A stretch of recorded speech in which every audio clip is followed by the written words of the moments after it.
मुंबई खबरनामा, जनता की आवाज, सच के साथ।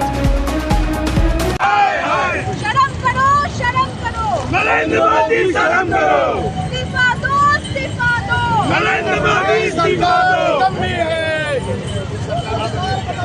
जो सरकार अरे सत्ता के दलालों को झूठे मारो सालों को, अरे सत्ता के दलालों को झूठे मारो। सरकार कौन होगा? देखिए, सरकार कोई अकाउंटेबिलिटी नहीं ले पा रही है। आपको बताना चाहूँगी कि धर्मेंद्र प्रधान जी जो शिक्षा मंत्री है हमारे, उनके टेन्योर में ही ये तीसरा पेपर लीक सामने आया है। 4 विद्यार्थियों ने अपना जान गंवाया, उसकी अकाउंटेबिलिटी भी उनसे कुछ सुनने को नहीं आया। ये बहुत शर्मनाक बात है कि भाजपा सरकार एक ट्रिपल इंजन फेलियर सरकार है। नीट एग्जामिनेशन, जैसे राहुल गांधी जी ने कहा, ये एक एंट्रेंस एग्ज़ाम नहीं रहा, ये एक नीलामी हो गई है। हर बार पेपर 2024 में भी पेपर लीक हुई थी, तभी पहले तो सरकार ने और एनटीए ने डिनाई किया था एलिगेशंस, उसके बाद उन्होंने कबूल किया। कबूल करने के बाद कहा कि सख्त कार्रवाई होगी, लेकिन कुछ नहीं हुआ। अभी जाके देखा कि फिर से पेपर लीक हुई और अभी दोबारा एग्जामिनेशन का भी डेट घोषित किया। इससे दबाव किस पर गिर रहा है? ये दबाव आ रहा है आम जनता पर, जो विद्यार्थियों के फैमिलीज़ है उन पर, क्योंकि कितने माध्यम वर्ग फैमिलीज़ है जिन्होंने अपना सब कुछ लगाकर, अपना सब कुछ सोना गिरवी रखना या फिर कुछ भी, जैसा भी उन्होंने अपने बच्चों को पढ़ाया और इस एंट्रेंस एग्जामिनेशन के लिए तैयार किया। जब उन्होंने एंट्रेंस एग्ज़ाम में वो बैठे, उसके बाद पता लगता है कि एग्ज़ाम रद्द हो जाना। ये जो मेंटल प्रेशर है, ये जिस तरीके का एक मानसिक संतुलन होता है, उसके बाद जिस तरीके का एक फाइनेंशियल प्रेशर आता है, इसके लिए कोई विद्यार्थी, मध्यम वर्ग फैमिली के विद्यार्थी रेडी नहीं होते हैं। सरकार को शर्म आना चाहिए। सबसे पहले हमारी मांग इतनी सिंपल है कि जो शिक्षा मंत्री है धर्मेंद्र प्रधान जी, उनको शर्म आकर उनको राजीनामा देना चाहिए, और जबकि उन्होंने राजीनामा दिया नहीं, उनको निकाल फेंकना चाहिए भाजपा सरकार को, अगर उनमें थोड़ी भी शर्म बची है।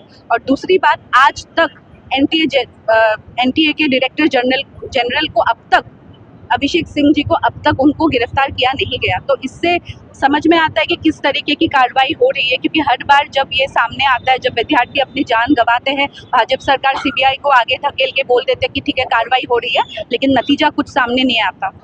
एक तो सवाल ये है कि भारतीय जनता पार्टी के नेताओं का भी नाम सामने आया था।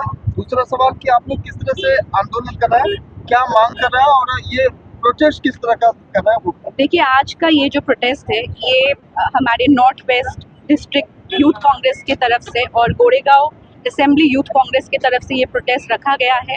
डिस्ट्रिक्ट प्रेसिडेंट हमारे शिवजतन यादव जी और इमरान खान जी, गोरेगांव असेंबली के प्रेसिडेंट, उन्होंने आज ये प्रोटेस्ट आयोजन किया है। इस प्रोटेस्ट के माध्यम से, जैसे हम आज आवाज़ उठा रहे हैं कि जितने विद्यार्थी, उन 22 लाख विद्यार्थियों के साथ, उनके फैमिलीज़ के साथ हम लोग हैं, ये प्रोटेस्ट के माध्यम से हम बताना चाहते हैं। और साथ ही साथ जिन 4 विद्यार्थियों ने सुसाइड कमिट किया, उनके श्रद्धांजलि के लिए भी आज ये एक शांतिपूर्वक प्रोटेस्ट हमने रखा है, क्योंकि हम चाहते हैं कि सरकार अकाउंटेबिलिटी ले, सरकार जवाबदारी ले। और हमारी मांग ये है कि जो शिक्षा मंत्री है धर्मेंद्र प्रधान जी, उनके राजीनामा, उनको निष्कासित करना चाहिए भाजपा सरकार ने। और दूसरी बात, जो एनटीए डायरेक्टर जनरल है अभिषेक सिंह जी, उनको गिरफ्तार करे, उन पर सख्त कार्रवाई हुआ है।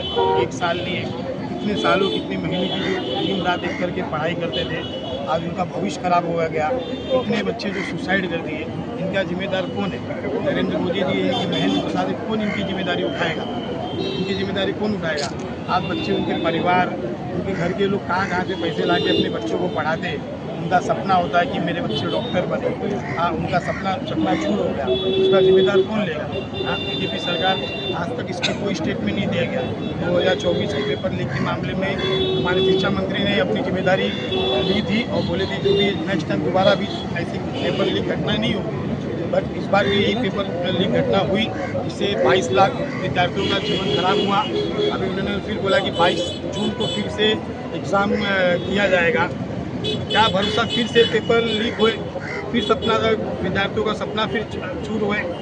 मुझे, हमारे पूरे मुंबई यूथ कांग्रेस, अगर ये चीज़ में सख्त से सख्त कार्रवाई नहीं होती है, शिक्षा मंत्री अगर इस्तीफा नहीं देते, तो आज हम सड़कों पर उतरे हैं। कल हम संसद घेराव भी करेंगे। हमारे मुंबई अध्यक्ष के नेतृत्व में हम लोग विधानसभा भी घेराव करेंगे। हमें जितनी शिक्षा मंत्री है, तो आपने वो पिक्चर में डायलॉग सुना होगा, ये प्रधानवा जब से प्रधान बना है तब से गड़बड़ कर रहा है, समझे कि? हाँ। तो आप ये सोचिए, इसे अगर देखेंगे तो इसमें नीट के एग्ज़ाम में रिपीटर्स बच्चे ज़्यादा होते हैं। फर्स्ट अटेम्प्ट जल्दी क्लियर नहीं कर पाता है, तो उनके ऊपर जो मानसिक दबाव रहता है, उनका जो फाइनेंशियल खर्चा होता है, आज हर एक माता पिता अपनी जमा पूंजी लगा देते हैं शिक्षा के पीछे, पर इस गवर्नमेंट को उनकी कुछ पड़ी नहीं है। इनको दूसरे देशों में जाके टूर करना सबसे अच्छा लगता है। हमारी सरकार से यही मांग है कि हमारे जो गरीब घर के बच्चे, उन लोगों का जो नुकसान हुआ है, उनकी जल्द से जल्द राहत भरपाई की जाए। आज कितने देश के युवा इस उम्र में सुसाइड कर रहे हैं, ये आज हमारे साथ हो रहा है, ये कल आपके साथ भी हो सकता है। तो मैं आने वाले दिनों में बस हमारे नेता राहुल गांधी जी के नेतृत्व में हम अपने विद्यार्थियों की लड़ाई लड़ रहे हैं। और नॉर्थ वेस्ट जिला में से हमारे अध्यक्ष शिव यादव जी, आसिफ भाई हमारे, जो यहाँ के युवाओं के लिए हमेशा तत्पर रहते हैं। तो हमारी बस गवर्नमेंट से यही मांग है कि एक युवा जो हमारे देश का भविष्य है, उसके भविष्य की रक्षा गवर्नमेंट द्वारा की जाए।